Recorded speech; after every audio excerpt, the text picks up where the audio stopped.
My name is Kimberly Alvarez, and I'm your president. And I'm very excited about this event tonight. The MIS Society has received great support from the industry, and you'll get to experience a little bit of that tonight. We've also received outstanding support from our faculty, and I would like to take this opportunity to give them a big thanks for that.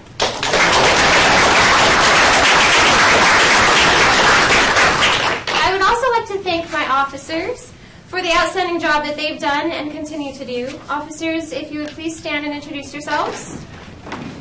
Let's start with Matt. Hello everyone, I'm Matt. I'm the president-elect for next semester and the communications and technology officer. I'm Caitlin, and I'm the secretary and the publicity officer. I'm Christina, I'm the current internal AD of the Society. My name is Carlin Kennedy, and I'm the marketing assistant and photographer. My name is Jason Walwood, and I'm the treasurer. Drew, I'm one of the external VPs. Well, I'm very excited to get started. So I'm going to introduce our MIS advisor, society advisor, excuse me, Professor Fang. She's going to get started. Okay, hello everyone. So the only reason I'm here speaking is because Professor Ethan doesn't want to speak. Yeah,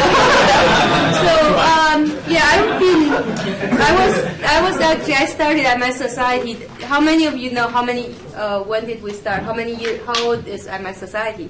It's a quiz. Okay. 5 years. 5.5.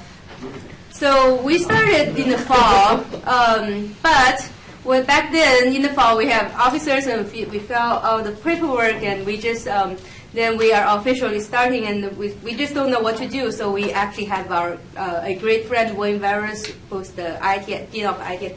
I thought he's here, but he just sneaked out. So yeah, so he's been with us for a long time, and then we decided he gave us an opening speech. That's it for the fall semester, and we decided to kick off with a great event. 5 years ago, the same kind of panel discussion, and we have people doing it. I can't believe we haven't done that for 5 years. Good thing is we have the same moderator, Mr. Paul Barsch.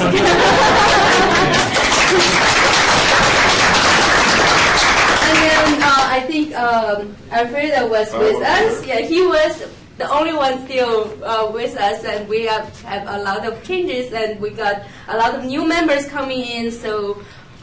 So you guys will get new insights, but I know you guys were not there 5 years ago. So anyway, okay, I don't want to waste my time, and I will hand the time. Let Paul start the event, and thank you so much. All right. Well, welcome everybody to this panel for Management Information Systems. My name is Paul Barsch. I work for Teradata Corporation. I'm a director of marketing. So we have Teradata Corporation. Obviously, we do Teradata database. We have applications and services as well. My job today is to moderate this panel with these esteemed guests that we have up here. So let me introduce them, and we'll try to do it in order. So the first one we have is Dan Nadir. He is Vice President of Product Management for NextGate, a social media security and compliance company. Dan is responsible for the product roadmap and has been in IT and internet security since his first job out of school. Please welcome Dan. Second panelist is Jaipal Kothakapu. Did I do it? Yes. He is president of Arthra Solutions, a strategy and analytics consulting company. Jaipal has more than 20 years' experience as a business professional and IT implementation expert in business intelligence, master data management, and ERP applications. Welcome, Jaipal. Mark Hirsch, right there in the middle, is the global logistics manager at Viasat, local company, and is responsible for the physical movement, distribution, and fulfillment of product, and for implementing technology solutions that drive operational and logistic efficiencies. He's a seasoned supply chain professional with over 13 years of industry experience. He's led and implemented end-to-end logistics solutions on 3 continents while leading numerous process improvements, technologies, and cost savings improvements. So welcome. Debrah Jensen is Vice President and CIO for Charlotte Russe. where she is responsible for technology platforms supporting a fashion retail organization.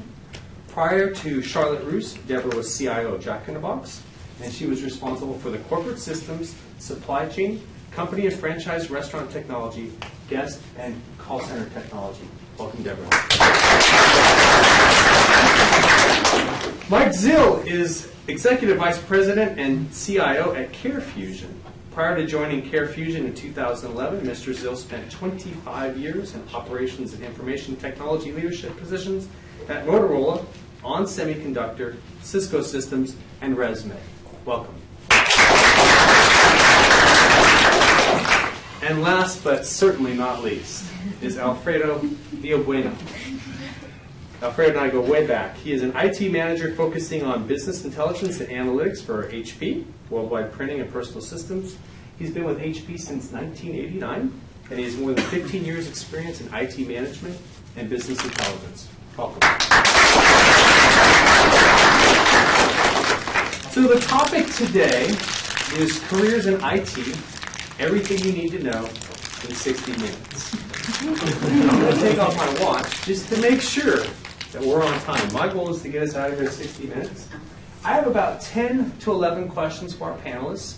Hopefully they are the same things that you're thinking about when it comes to IT. And if they are not, hopefully we have some time at the end for you to ask the panelists and grill the panelists yourself. Also, might be interesting to you is that a lot of times when you do panels as a moderator, you give the panelists the questions in advance so they can practice. This time I didn't do that. So I figured they're smart enough, they should know what they do on a daily basis. Right? So I said, no, we're going to skip that. We're just going to watch them sweat a little bit up here. So what I want to talk about first is before the interview, long before the interview, the things that you as a student can do to prepare yourself for the job market. One of the things that you can do in laying a foundation before your interview is the classes you take and the electives you take as a management information systems professional. So my first question for the panelists, I'm going to read off 5 classes. So you have to pay attention. Okay? 5 classes, and I want you to tell me of these electives, these are electives, of these 5, pick 1, 2, which do you think is the most important elective for these students to take? First one is information security. Don't answer that one. You don't need to keep going. There you go. Web business applications, mobile business applications, business intelligence or analytics, or Java. So of the 5, pick one, and anybody like to answer, which do you think is the most important elective they can take? Who wants to go? I can name 2. All right. And why, of course? I think, well, first I would say, business intelligence analytics, because that's what I do. So, but other than that, more and more I think that analytics is going to play a big role as trying to get information from, more and more data that's going to be available from all of us through social media, through social applications in the future. So analytics is going to be required to make decisions. The second one, maybe somebody else can ask about, clearly security is going to be another big game player because all of this data is going to be available for everybody. Okay. Anybody else? What about the electives? Which one? I think I agree with Alfredo about business intelligence. I think I've been into 2 national conferences here. One is NRF, which is a retail foundation conference in New York, and also HIMSS last week at Florida. So 75% of the exhibitors, I think there were 37,000 people from different healthcare industries have visited this particular event, and I have seen 75% of the exhibitors who were exhibiting their products were talking about analytics, and data visualization. So if you see the bigger companies are struggling, if you see Tableau, a small company, ClickView, the kind of impact they made on big people like Oracle, SAP, they are trying to go and look around what can compete with these smaller companies. So visualization has become so important. When you go to any industry, if you can really say some 100 words, and if you show one visual aid, it makes more sense. You can immediately relate yourself to that, what it means, So that's a powerful mechanism that data visualization from analytics can help you. And the second one is a mobile, So we were at NRF, So most of the people, see, I was coming from the retail world, we're talking about mobile computing, So that's becoming so important. How many people, even while sleep, start answering the texting, So much into mobile now. So everything, a lot of time, you people see on field, go. How many people are using the computers? Most of them are using mobile. Either you go RFID, you just go to any booth, they just use your cell phone to just take it. So mobile is one of the biggest thing I see at HIMSS, where people are talking about everything on mobile. So I think these are the two areas. Probably there will be a lot of job opportunities which will be coming in, and healthcare is the one good area, where I think you see a lot of opportunities. So. Okay. Anybody else want to stick up for security or Java? So not Java, but I will. I'll stick up for security. I think security has always been around. It's always going to be around. It's very immune to budget cuts, right? Nobody wants to fire the security guys because something might happen, right? And then they'll get the blame. That goes hand in hand, I think, with mobile. I think the more mobile apps you see, anyone can code a mobile app, but it's really difficult to do it securely. People are paying a lot of attention to security. They're paying a lot of money. I think the one differentiator is there are far fewer people who understand and know security than lots of other things. So if you have that sort of expertise, you'll stand out a little bit more from, I think, a lot of the other people who will be looking for the same kinds of positions that you're interviewing for. Debrah? I'm going to stick up for Java. All right, stick up for Java. And here's why, because I think understanding a programming language and being able to program is foundational in everything you do in IT. I see so many people try to come in that don't have that background at all. And I think that you need to have that. And then I agree with all the other things, but I do think some type of language you should know. Okay. Mark or Mike? Any thoughts? Yeah, I had some thoughts. I thought, first, I think InfoSec and BI, if you want a job immediately, know something as much as you can about those two things and you can get a job. But I agree with Debrah long term that I would say both mobile and Java are Java's going to be around a long time, it's going nowhere, and if you learn something, just one language, that's not a bad one to know. And then mobile, I think if you want a career, mobile's going to be here forever. We're just beginning. Even though you guys grew up with mobile phones, some of us on this panel remember when we didn't get to carry a phone. I've even seen a phone with a cord on it. Don't look at me.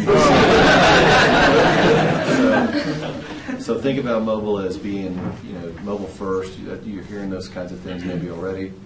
I think my first computer that I programmed was a PDP-11, and I think this phone has more power than that PDP-11 by far. So, Mark, any thoughts? Yeah, I agree with Debrah and Mike. Anything that's foundational, like Java or business intelligence, anything where you can build upon that, I think that's very, very important for your long-term career. I think, like Mike and Debrah said, that mobile applications and security they're not going anywhere. I mean, if you just look at, I hate to pick on Target, but Target was obviously in the news around Christmas time. There's a huge, huge security breach there. So those type of applications are going to be, as the web evolves and as e-commerce evolves and as these evolve, security is going to be very, very important. Okay. So it was tangential, but I didn't really hear anybody talk about the web business applications. No? No feelings on that? I think they're important. E-commerce is huge, right?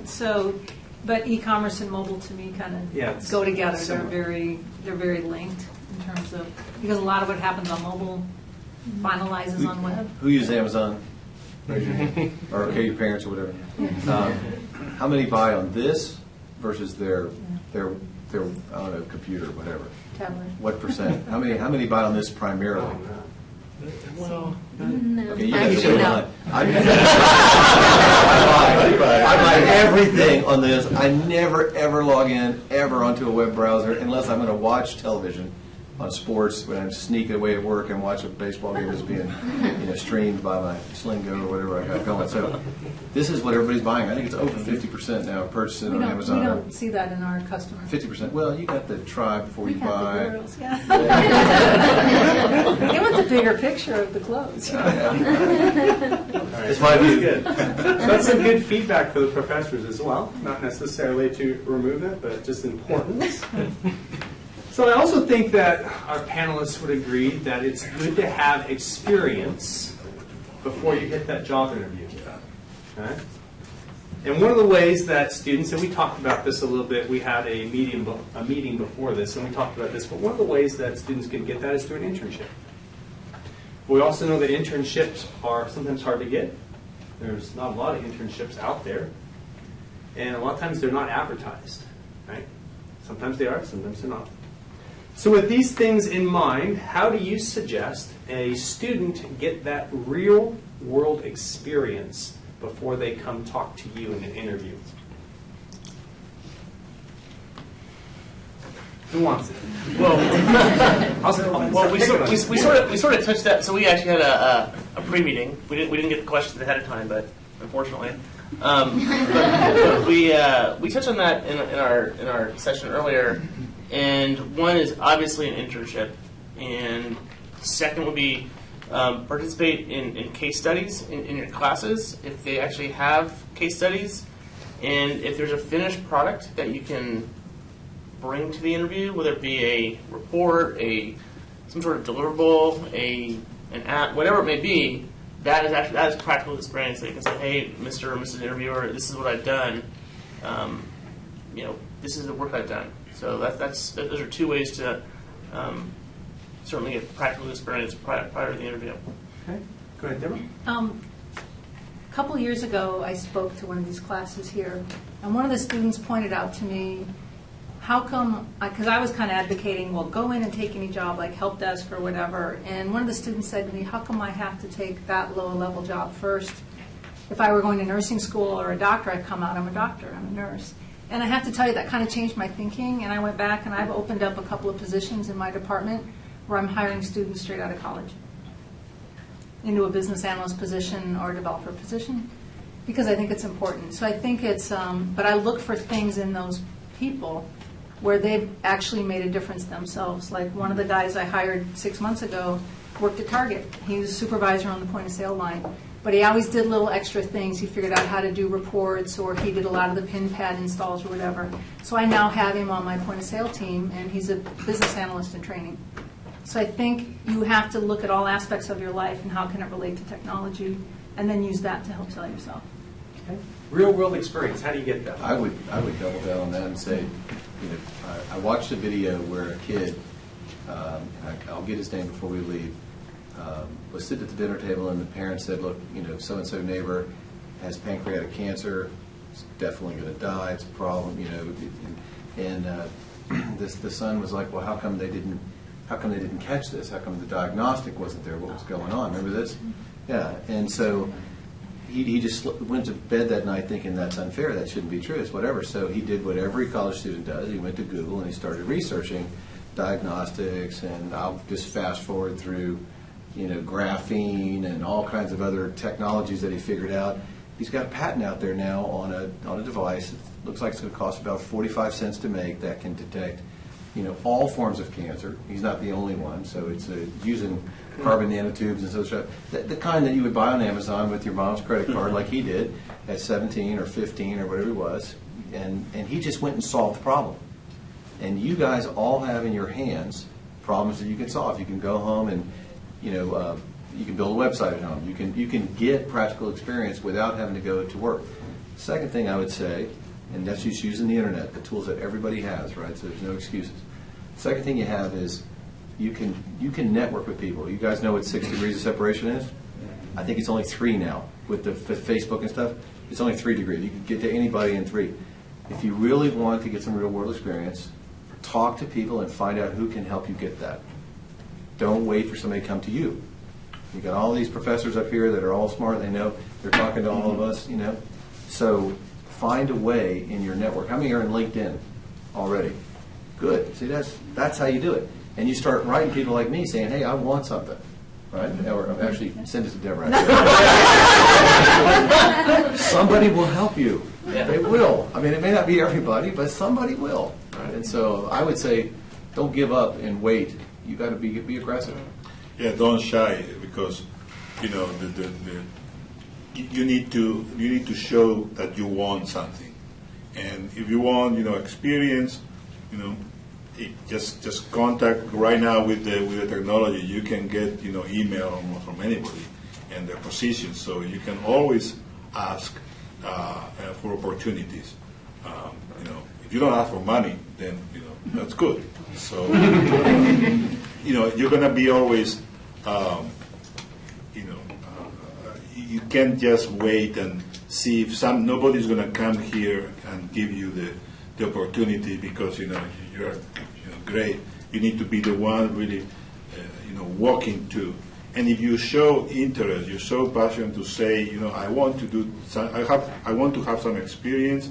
I want to do some, help in some projects. You may ask one person, 2, 3, 4, but maybe at the 10th, you're going to have this experience. Yeah. Any other thoughts? Yeah, I'm sorry. I would ask the question.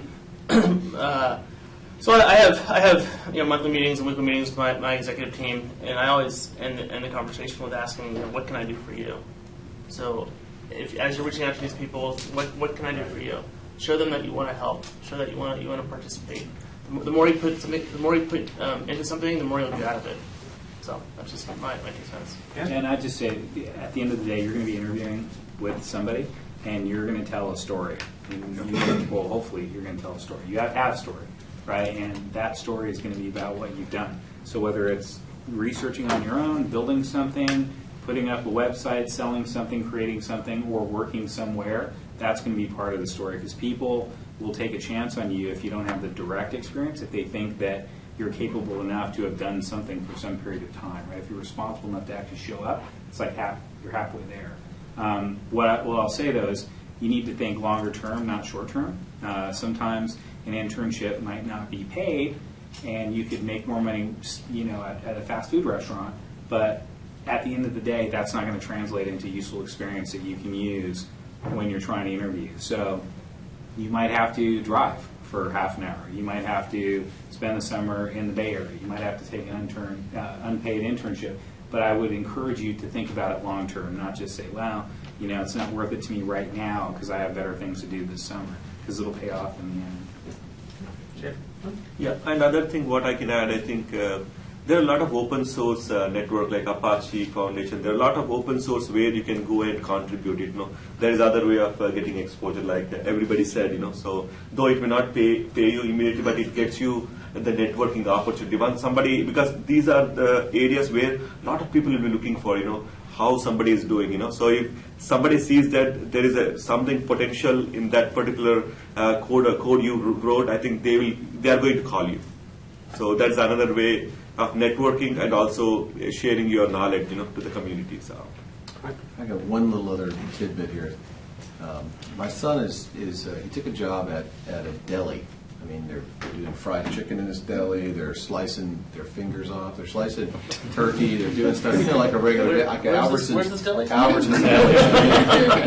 And he's like you guys. He's a college student, and I was very proud of him for getting a job, doing anything. And then I thought, wow, what a waste. He's such a smart kid. Why is he working in a deli? You know how long it took him before he was doing programming work in the back office? It took him about 3 months. They had to see him show up. They had to see him bathed and showed up. They had to see him teeth brushed, bathed, and showed up, right? And eventually, he earned their trust, and then he moved into something else. So my story to you guys is in thought, don't look only at the first thing. Look at the second and the third thing that could come and will come behind it. You don't know what's behind the door, right? You think you see it, but you never see it. And none of these people on this panel started off to be where we are today. I guarantee it. Right? You just cannot know. So you have to just take things as they come and keep your curiosity and keep pushing. You'll find something you love, and then it's cool. And and I hate to make the pitch, but honestly, through help desks, you do sometimes. It's the same thing. Same thing, yeah. Somebody comes in, and I'm telling you, resources that have experience are hard to find.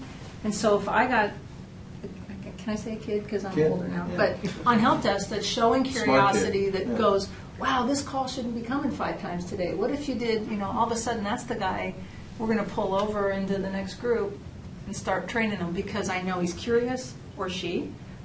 She asks the right questions. They show up the day after the holiday, and they're not, yeah. And it's and curious. I mean, I think that's the biggest thing. Well, why? That I always ask those questions. So sometimes the entry level job you don't stay in it long, and it is the opportunity.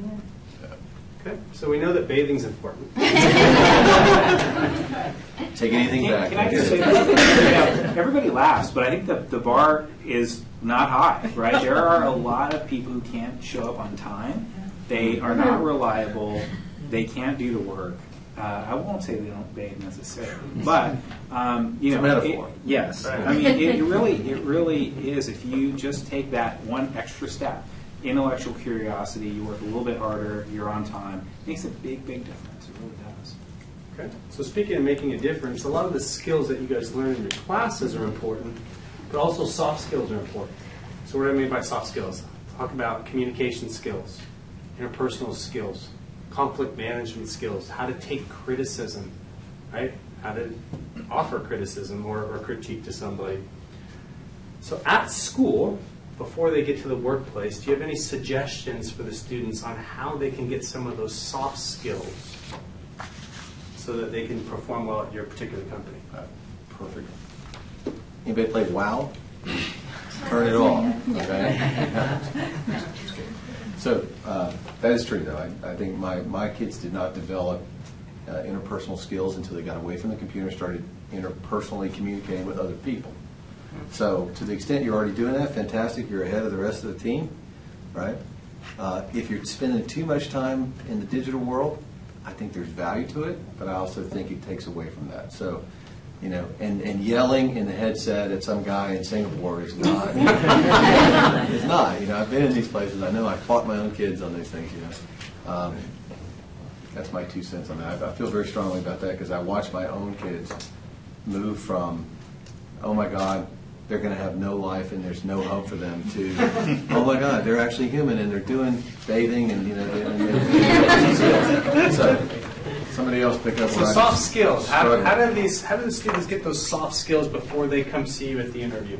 Can I ask a question? Yep. How many of you guys have a job outside of school? That's a great thing. You're getting them every day. So you have to think about that job and what are you doing. If you're working retail, there's an opportunity to connect with people, to interact. I mean, those are the kinds of things, being able to just look up. Look up. Yeah, problem solving, conflict resolution. You bet. Get involved, be on the board of a committee, be on the board of your church, be on the board of your Little League, be on the board of your soccer coach, soccer team, whatever it may be. Be in some sort of position where you actually have to communicate with people. Gosh, if you're a soccer coach, I mean, what do you call them? Referee. The referee? Yeah. Then I know you can take criticism, absolutely. right? Yeah, exactly. The other thing I would say is read, and wherever you get your news, whether it be on Yahoo or CNN or from the Union Tribune or the New York Times, is be current. You know what's going on in the world. You don't have to read the paper cover to cover, but at least be aware enough to know that what's going on in your own community. Know that the Lowe's here in San Marcos is and there's 2 stores that are moving in. Those type of things. So you can actually have a conversation. So when somebody asks you what's new, you don't say, you don't freeze. You can actually have a conversation. So I'd say wherever you get your news from, certainly read. As well, nowadays there's an opportunity to learn almost anything free.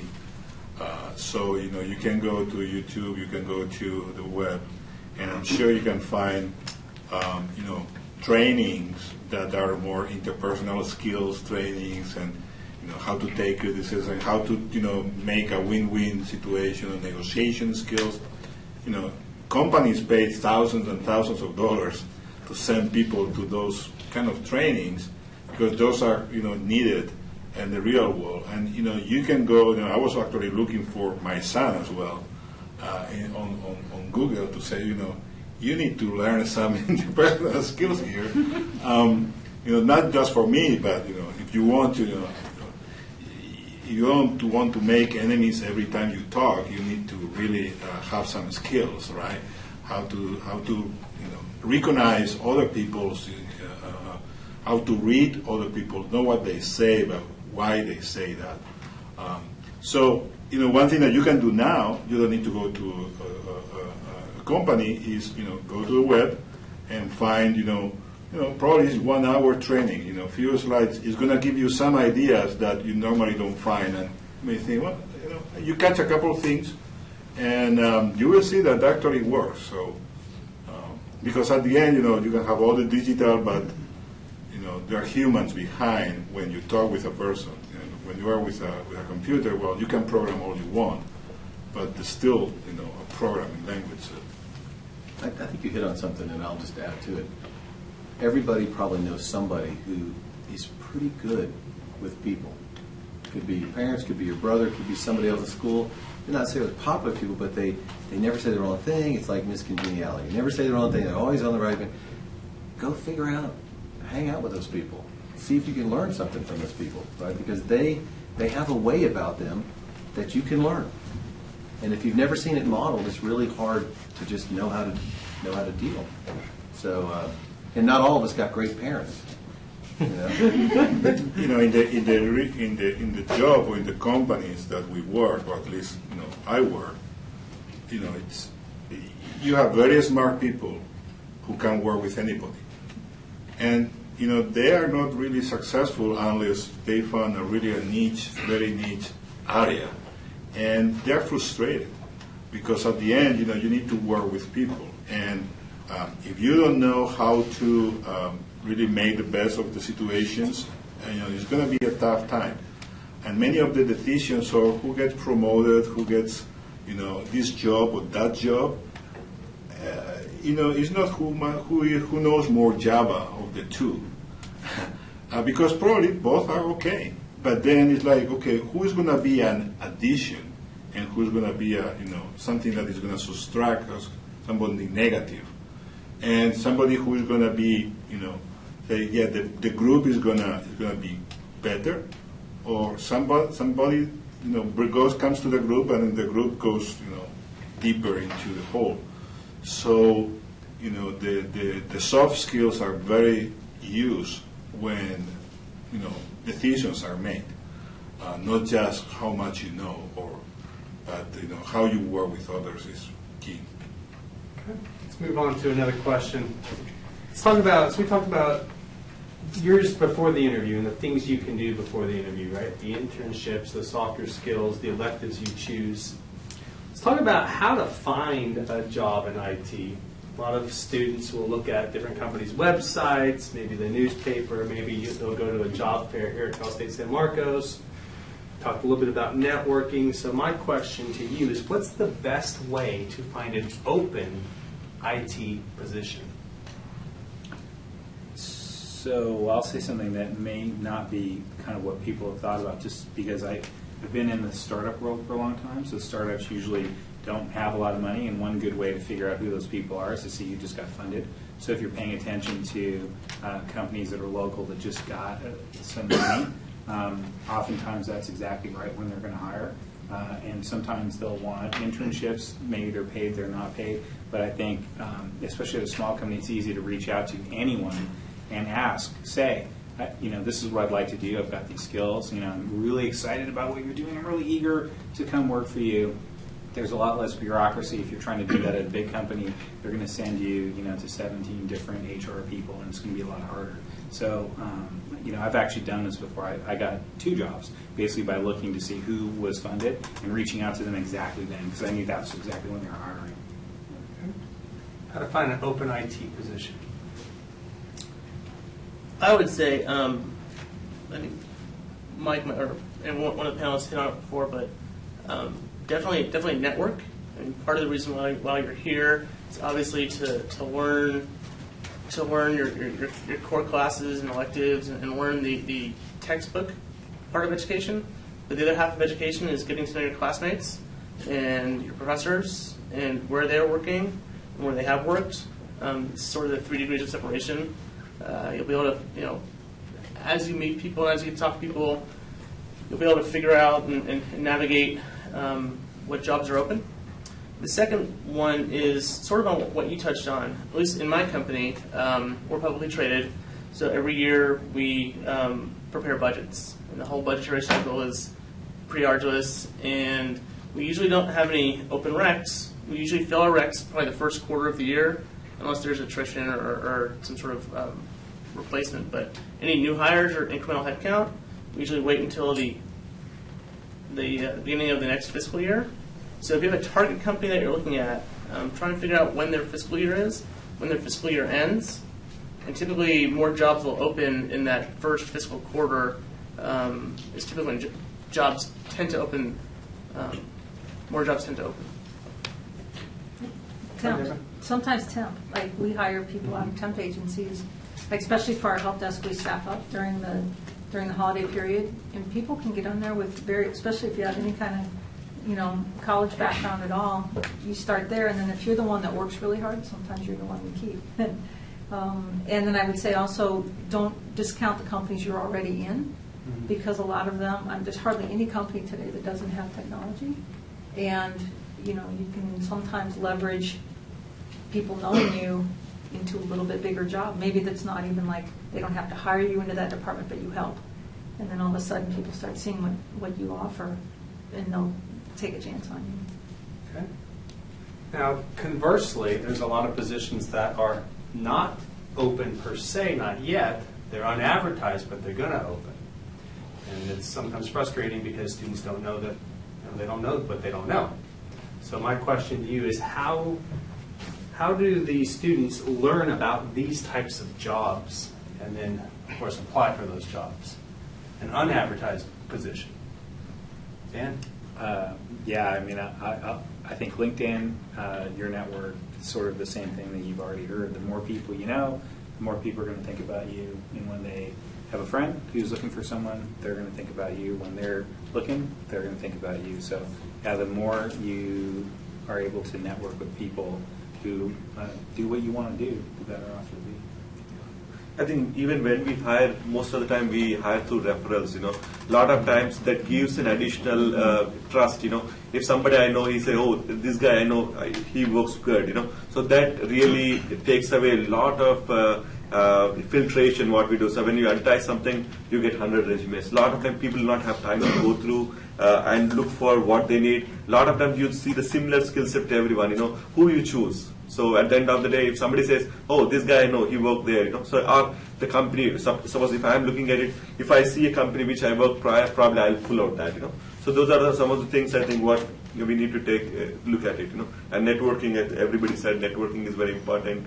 Or going through and putting up your small bio on the LinkedIn, that really helps a lot. A lot of time people will just put like technology is what they have worked, but other thing like a lot of panelists already said about whatever job you done, a temp job, but try to see what exactly you learned as a part of that job, what was the value add you were doing to that organization, So that really helps a lot for people. That differentiates between you and under 10 people. So. Those temp jobs, people will take a bigger risk on because they know that it's easy to get rid of somebody if they don't work out. So you're willing to be a little looser with what your interviewing is. Somehow I would say as well that, I'm trying to think by myself, like what I would do. And it's not easy because, many of these unannounced positions, they are in the minds of people who are, doing the work. And if you don't know them, how do you know that? But I try to think, for example, in my company, we did a lot of job fairs, but maybe not here, but Berkeley or in the Bay Area and Stanford, so on. Maybe they are doing a big job fair in UCLA. If you go there, I don't know if you are able to go there to the job fair there. They're going to see a lot of companies, and what you're going to get contacts from those companies that you can follow up after and say, hey, I was in that job fair, I was the one that, I talked with you 2 minutes, keep in mind, what, is there any opportunity, is there anything? So you build that network through these job fairs. And it doesn't have to come to you, you have to go. Because I understand, this is not, a super large university. If you go to one of the largest one, you're going to have so many contacts in one day that you're going to be able to follow up later from home. Yeah, I have a small idea here. It's a little bit back to the previous question, but it's also related to what do you do about these jobs that are unposted or whatever. So there's two organizations that I've been spending a little bit of time with helping raise money. One of them is Ellen Woodward, because my girlfriend's big into dogs and I have to deal with that. And the other is the YWCA Becky's House. So that's my charity of choice, and we raise money for that every year. Both of those organizations they have a need, and I'm reaching out to the CIOs on the panel, they need technologists to help them because they actually have, like what we do in our company is we give laptops when they're done, they're 3 years old, they got to go. Well, we all know we pay somebody to dispose of those because you can't just throw them in the trash. You have to actually dispose of it. It costs money. I can donate them. They're perfectly good, especially for web browsing, which is what these people need in these particular locations, right? They're begging for people to come who understand the basics of computer science, understand basic laptop imaging, anything to help. That is resume stuff. That's network stuff that goes on your resume and in your LinkedIn profile. The kind of person you're going to interface with if you went to Becky's house and said, I want to give 10 hours of my time, here's what I can do, what could I do, right? You're going to speak to the CEO of Becky's house. You're not going to speak to that's a good person to know in this community. She knows the mayor. She knows everybody, right? She is the mayor, probably, certainly. But that's a little social joke. Yeah. Nobody got that in the audience. We think we know something. But I wouldn't. Don't think that it's got to be that if there's no posted jobs and we can't find a job, go volunteer at a place. That is a job. Nobody knows what you're making in that job. It looks really good on your resume and it gives you that network connections. I'll say one last thing. We actually had a high school senior work for us over the Christmas break, and he ended up there because his mom posted on Facebook, hey, is anyone looking for someone to do some things, blah, blah, blah, blah. He had to find a project, and so he was looking around anyway. So if you're on Facebook, I don't want to say if your parents are on Facebook, but if you're on Facebook, it's not a bad way, right? You're going to find someone who knows you, right? And they might be willing to tell you about that internship that's just about to open, or take a chance and say, oh, I've got a little project. I'm willing to take a chance because I know this person, right? I know this person's parents. I think most everyone, when the question was asked, how many people have a job, most everyone raised their hand. Talk to your boss, talk to your coworkers, talk to your boss's boss. Network in your current jobs, and see if there's an opportunity there. Okay. So this might be a fun question for you guys. If you had an open rec in your company right now, what's the number one thing that an applicant can do to impress you? A college hire applicant or an student? Whatever, if you have an open position in your company right now, what is something, let's leave it at college because this is our audience here. What's the number one thing that students can do to impress you? Besides take a shower. For me, I think, I'm looking for communication skills. I'm looking for some, passion for the job. And I'm assuming that the skills that the people learn in the colleges are good, but I'm not assuming this person knows everything, and actually probably I'm looking for more a growth opportunity for him than a person who is going to solve me a problem tomorrow. So I'm looking more how this person is going to fit into a team. So he's going to be able to communicate with the rest of the people, has some, analytical skills that, can think about it, some processing skills. Not so much about, how much Java you know. That's in my case, It depends as well the position. If you are for a programming position in R&D for firmware, well, probably they're going to ask you for programming languages, right? But in BI, and a business analyst, those would be my. What's the number one thing that a student can do to impress you? All right, I'm going to tell a story. Yeah, that's shocking. It has nothing to do with showers or bathing or anything like that. Because people ask me this question all the time. They ask me this question, and I have an answer. But I have to tell a little bit of the story. I'm interviewing a guy for a vice president job. I know the guy. And on my desk is probably a stack of resumes as long as my arm. I mean, it's ridiculous. Everybody wants a job. It's a great job. It's a great company. I know this guy, but I hadn't worked with him in 10 years. And I'm talking to him, and I said, I'm going to say, Frank, why, with a stack of resumes this deep, all qualified, should I hire you? And he didn't even blink. He said, because I will own all the problems. Done. He's hired. So if you want something like that. Absolutely. So there's all the other things that everybody talks about we need. But when somebody tells you and looks straight in your eye and says, I'm going to own the problems, that's it, man, for me. I can't describe anything deeper than that. My other thing is do a little research, right? Don't come in and just act like, gee, tell me about your company. Well, you know, with the with the ability to look it up. When they come in, they go, I went to your store, I checked it out, I saw how I saw what point of sale you use. Man, you're using I'm wearing a shirt. I mean, right? It makes a difference, right? Because you care short, but it's okay. But you cared enough, right? I mean, it's a two-way thing. People like to know that you actually made an effort, not just checked off the box. It says something to me that somebody's put the effort in. Yeah, I would echo what Mike and Debrah said. I would say if you get to the interview and you're fortunate enough to get to an interview, what can I do for you? How can I make your life easier? Somebody who's intellectually curious, somebody who wants to learn, somebody who's going to put more into it than they take out of it. That kind of person is, to me, is very, very impressive. Yeah, I'm sorry.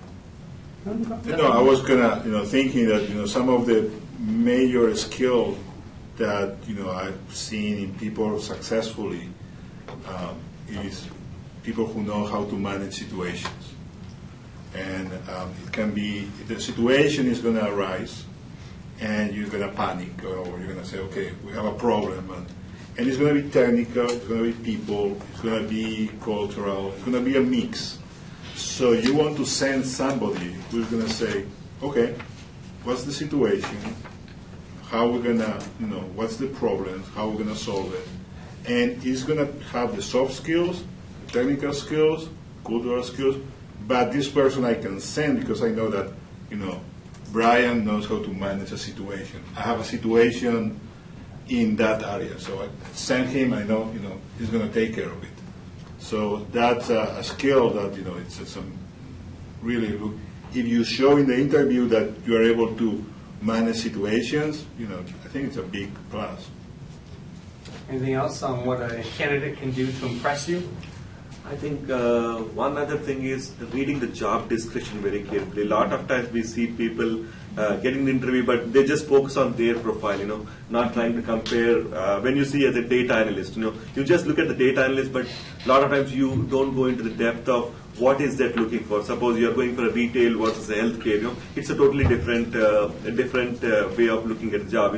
I think there was a good discussion by Mike, about regulation, So when you go to certain industry, there's a regulated industry. You need to understand, when you're going to the industry, like I think Debrah also said, do some research. So if you're going and say, here is a job description, how do you justify yourself? I think for a bigger level, I think Mike said, I own your problem. But when you're going at an entry level, you need to make sure that, you compare the job description versus how you can justify for that role. I think that's what I look for.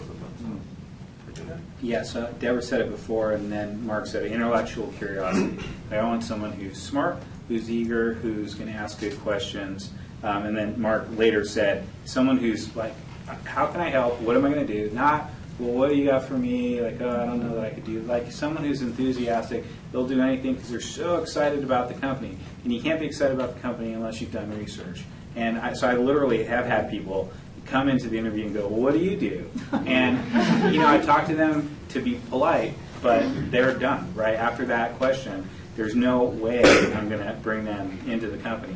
And so having that background, being prepared, and having that intellectual curiosity, super, super important.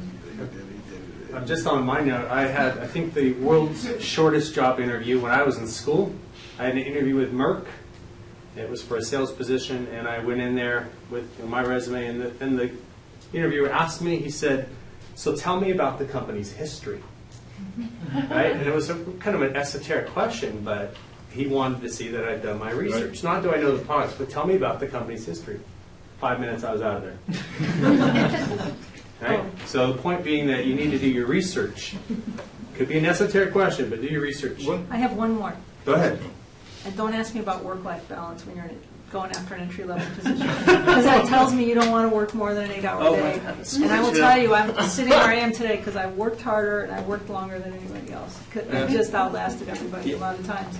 You have to be willing to put it in. I never worked less than probably 50, 60 hours or more my first 5 years. You show you want it. And I know this is an interview skills workshop, but yeah, like if you ask in 5 minutes, like, what's your vacation policy? I'm not even joking. People do that. They, what time can I leave at 5? Right? They want to know those kinds of questions. Like in 5 minutes, it's like not going to happen. I have a question for the panel as well. It's like, I'm thinking, okay, yeah, I'm in the interview, great, but how do I get from the pile of resumes to an interview, to an actually, face-to-face? How I distinct myself from all these huge block of resumes and be the one who is going to have at least an interview. I mean, you have an interview, then you have a chance to show how you communicate, what you did. You can, you have a shot. But many times I'm wondering how many of the people I never interviewed were actually great, and I miss them. And how you maybe that's a question. The first jobs come from networking. Almost everybody I've trusted with the entry-level job came from either somebody that I just got to know or the kid of a parent that I knew or something like that, just because, or that took the effort to go in through an entry-level position like help desk, where I'll go into our help desk, I'll talk to them and go, oh, gee, what are you doing? And then all of a sudden you're like, oh, this kid's got it. I'm going to take the chance. When's the last time you hired somebody personally that you didn't have somebody who knew them? I mean, even indirectly, like Mark, you were saying, I'll go to hire somebody, I'll go to LinkedIn first. So I'm going to LinkedIn on you, and I'm finding somebody that I know. And then I'm calling them and saying, what about Ed Ashley? How is he, right? How does he do? Blah, blah, blah, blah. In fact, I think we may have met Ed that way. So that's your link. The network works both ways. Yeah, so make sure your LinkedIn is good, right? Yeah, that and I don't want to be careful what you post on Facebook. I mean, it's. I see deletions in your near future. Because generational things go both ways, right? I want to add to that. I did some consulting for the city of Tampa, which included the sheriff's department. Even for a fender bender, the first place they go is Facebook, looking to see if you've had any others, or if you were out partying the night before. Be very cautious about what you admit to on Facebook. My wife works here in Carlsbad as well, and at the time she had a woman working for her who wanted to take a Friday off because she actually called in sick. Fine, no problem, whatever. And then 2-3 months later, some pictures of her weekend in Las Vegas popped up on Facebook, and it just so happens it was the weekend that she was sick. So it's pretty easy to put 2 and 2 together, and all of a sudden that just started on a bad course. So. And I'm kind of not joking about the generational stuff. We all, I'm sure you guys have all sat through all the lectures about how you treat your generation at work, right? The millennials are different, or the next group. And I'd say it works in the other way too. If you're interviewing with one of us or somebody in our age group, think a lot about what we care about too. It's two-way. Right, and then that whole Facebook easiness, open, we're probably a little more in the privacy group. So just think about that when you're. Yeah, I mean sometimes even with my son, sometimes he makes the jokes of a teenager, and it's like, if I would be a teenager, I would laugh at it. So, you're like, don't swear. I mean, you just don't need to, right? Okay, so we talked about things that students need to do Before they get there, we talked about some of the interviewing skills. Let's talk about getting a job and actually keeping a job. So in the first 90 days, a lot of experts say the first 90 days, and I'm sure you guys would agree, the first 90 days are very important. So what are some of the things that a new hire, a student who gets a job, what should they do in that first 90 days to keep the job that they work so hard to get? I think what we see most of the time is the employee coming back and saying that I've done my work, I need more work. That's one of the things. That shows, he's willing to learn and he's willing to learn more. Yeah, don't assume and ask more than take high risk. Don't take high risk because you can make a big mistake and that can cost you. So you should be able to of course showing that you really want to learn and work and so on, but don't assume. If there is something that you are not sure about it, ask your manager or ask a coworker or ask somebody else. Just don't make a false assumptions. Yeah. Trying to impress. I have to say, if you show up on time and you show up every day and you have a really good attitude and you're looking for some problem you can help solve, you're great. Right? That's easy. Well, I have a good example. I have two open, the positions I opened to start training entry-level business analysts. And we hired two guys within a couple of months of each other. And I was talking to their immediate boss the other day as we were doing reviews and stuff, and he was giving me the comparison between the two guys. He says, the one guy I have to encourage and the other guy I have to hold back. Mm-hmm. And it's the guy that holds back we just gave a much bigger raise to. Absolutely. Because he's the guy that's doing the research on the apps. He's the one that's volunteering, or I'll do it, I'll take that, or I'll do Saturday morning, or that's the guy we're going to, or girl, woman. I keep saying guy, I don't mean it. You have to learn to just accept that. But yeah, that's who you're going to keep around and then promote. What can I do for you? I'll take your problems. Yeah. So I have a question here I think is particularly important for today's economy. It's around Sheryl Sandberg, and most of you know Sheryl Sandberg. She's the Chief Operating Officer of Facebook, and she's written a book titled Lean In, which encourages women to not doubt their ability to combine work and family, and thus edge themselves out of plum assignments, leadership assignments. There's a quote from her. She says, "We have to ask ourselves if we become so focused on supporting personal choices that we're failing to encourage women to aspire to leadership." So I'd like to pose this question to Debrah first, and if other board members want to chime in. But Debrah, what are the things that women can do on campus and in the workplace to step forward as a confident leader? I think it's owning it, not holding back. Women, I'm going to generalize a little bit, sorry, but women tend to always be in the supportive role. Don't think of yourself as the backup singer. Think of yourself as the lead singer, right? So being willing to speak up and take ownership and be the one that volunteers, right? Because I think that's just as important. It's almost gender neutral, but women sometimes do that. They'll hang back a little bit. They'll look for the approval first. Guys sometimes just take the approval, right? Or they just assume they got it, right? So it really is learning how to be confident and just asking for it just like the men do.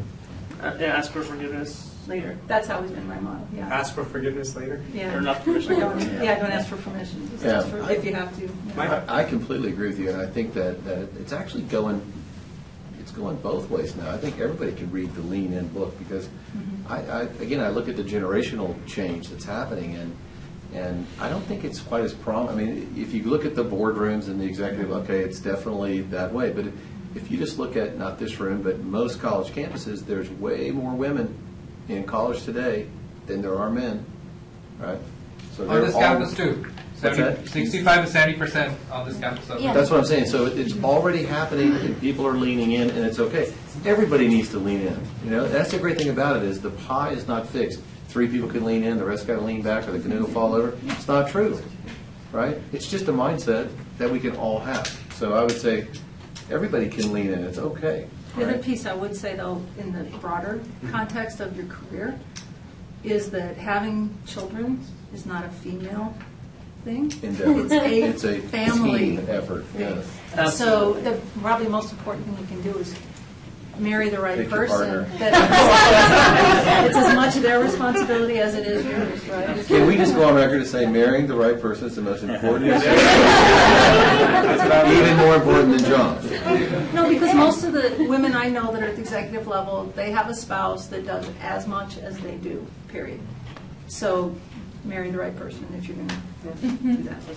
That's a great. I was actually going to mention the book because she said something else. I think it was she was the one who said it. We were talking about getting jobs, and she was saying that a lot of women will read a job description and they'll think of all of the reasons why they're not qualified, and a lot of men will read a job description like, I can do that, and it's a problem, right? And so her encouragement was, don't do that, right? You need to be confident. You need to look at that and say, I can do that, right? I can do this job. What was her statement? Yeah. Often wrong, never in doubt? Exactly right, yeah. So, you can't think of reasons why you're not qualified. You have to think of reasons why you are. So we're about 8 minutes before we wrap up, and this is an opportunity for you, if you have some burning question for these smart individuals sitting in front of you. Anything that's kind of piqued your interest or a question, go ahead and pose it. Oh. A student first? Right. I'm going to say something. So, I've been thinking about this for the last 1 hour. I hope you guys are listening to this, because I wish when I was coming out of college, I had a panel like this telling me exactly the thing these guys are telling me. I mean, I am so inspired, I feel like going out and flying. This is gold, and I hope you guys are really taking it. Thank you all so much. So what questions do you have for our panelists? Go ahead. So tonight you've all kind of given us some things that we can do when we're looking to get a job, things we can do before an interview, during an interview, how to keep that job. But I'm just kind of curious, what kind of things have you guys done to get to the position that you're in today? Wow. What's your President what? Matt. Matt. Remember Matt. What did I tell you? My first IT job, I was sitting in the professor's office. I'd gone there to pick something up. I don't know, it was a paper or something. And a call came in. Somebody was looking for a entry-level person to do some coding. And I said, I'll do it. And I went and interviewed within an hour. And that was my first programming job. And then it all went from there. And it's being in the right place at the right time, but ready to take it, right? Yeah. I had the skills ready. I'd already thought about how I do it. So, it's not luck. It's work. It really is. Yeah, actually, I can tell 2 stories. I'll make them really fast. So my first job out of school, it was a big company, largest company in San Diego at the time. And I sat there with the HR guy, and he had my transcript and everything. He said to me, you don't have very good grades. Why would we give you this job? And I said that I had been working, and I was doing all these other things, and I had all these different activities. And so we talked through it, and I said, so overall, I think, my grades, I might not be a 4.0, but I think I got a better experience in college. I learned a lot more, and those things are going to help me in this job. He's like, literally, he said, great answer. And I got the job. And I think the second thing that you made me think about was the third job after that. I had looked at this company that just got funded. I was super, super excited, and I was like, I'm going to get a job there. And the guy who was going to hire me was flying all around. He is too busy, and he's like, oh, well, it's probably going to be a month, and I didn't want to wait. And I said, well, where are you? He goes, well, look, I'm flying into San Jose, and I'm going to be here only a night, and I'm flying back out to Chicago. And I said, well, what time are you landing? I'll meet you at the airport, and we can chat. And I did that. So I flew up to San Jose. I met him at the airport. We had an interview. And I ended up getting the job. But I'll say literally a few years later, he said to me, he goes, the only reason why I hired you was you flew up there. And I was so impressed with the fact that you were willing to do that. Like, anyone who's willing to do that really, really wanted this job. And that counted. So, I will say that you have to work hard and you have to make your own luck, I think. I'll tell you one story. My first job was at Texas Instruments, and I was interviewing with 5, they were hiring just masses of people at the same time. So they came to our campus, and they had the big fair, and this was this was in the defense business, so we were going to make weapons that killed people is what we were going to do. But we all decided we were going to move to Dallas. I was living in Tennessee. I was going to the University of Tennessee. And all my friends said, yeah, we're going to apply. And we thought, okay, well, and we all got interviews. So we all flew down to Dallas and had this thing. And, 2 or 3 weeks later, we come back. I get rejected. Everybody else gets a job. I was like, how did I get rejected? So I pick up the phone. And I called and I said, there must be some mistake. I had a great interview. I felt really great about the company. That was my job. Now, what's going on? My recruiter, let me check. We made a mistake. Now, did we make a mistake? I don't know, but I think because I was aggressive and said I want this job, she kind of probably overrode the one guy that I kind of probably pissed off in the interview. I don't know if I did or I did. I can't remember, but I got the job, right? The second thing I'll tell you guys is my first IT job was CIO of a public company. Right? First IT job. People go, well, how's that possible? Because I was Mark's job for most of my life. I started off as a manufacturing engineer.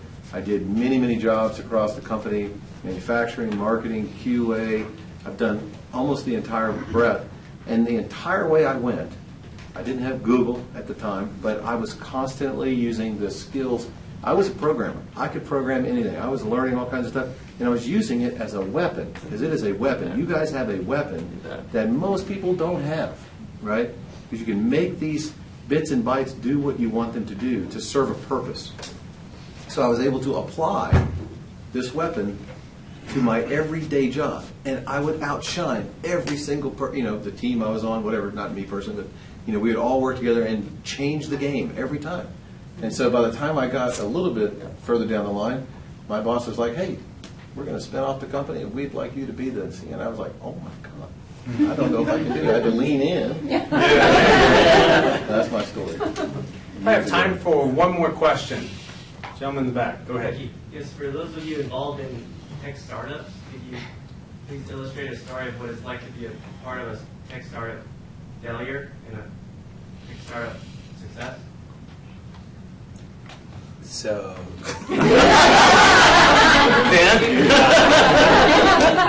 it's going to sound odd, but I've actually not been in a startup that was a failure.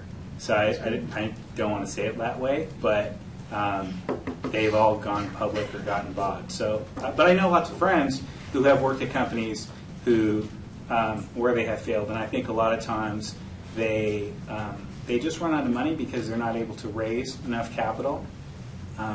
They think they have a good idea, and it might be a good idea, but there really is not a market for it. So they're pushing a rock up a hill, and they end up struggling because nobody wants to buy the thing that they think is really cool. And I'll just say, I think the last thing is a lot of it is timing.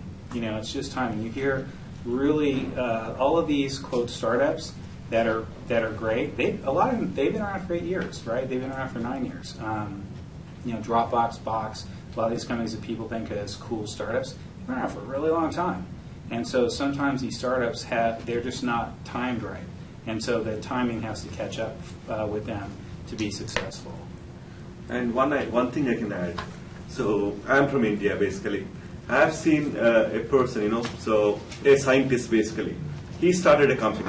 He's very great scientist, and he discovered that part, and he started his own company, to build the product. He miserably failed. And same technology he sold to another guy, and he was very successful. If you see, the success and failure is very thin line. And what happened is, this guy being so much technology savvy, he was totally thinking about the product and how I can produce the greatest thing, but not thinking at the other factors around that. How do I go and sell, How can I make it marketable? So a lot of times, being tech savvy is good, but look at a consumer perspective, who you're going to sell. Look at his perspective, what is the customer is looking for. So that's more important. So. And you learn a lot from failures. Yeah. I mean, I see people nowadays in startups that cycle through 2 or 3 of them up, and I'm in the Bay Area a lot. They don't ever think it's a negative. They just go on to the next one. Because they learned something from you. Yep. All right, so it is 7:45, and I promised we'd be out on time. I hope that this panel was educational for you, that you learned something, and I know that it was very nice of our panelists to share their evening with us. So thank you for that.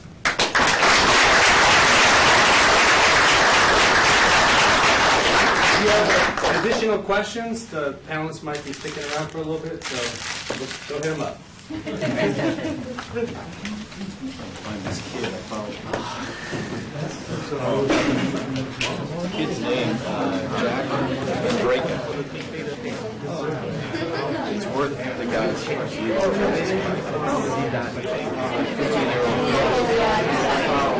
No, they wanted to come.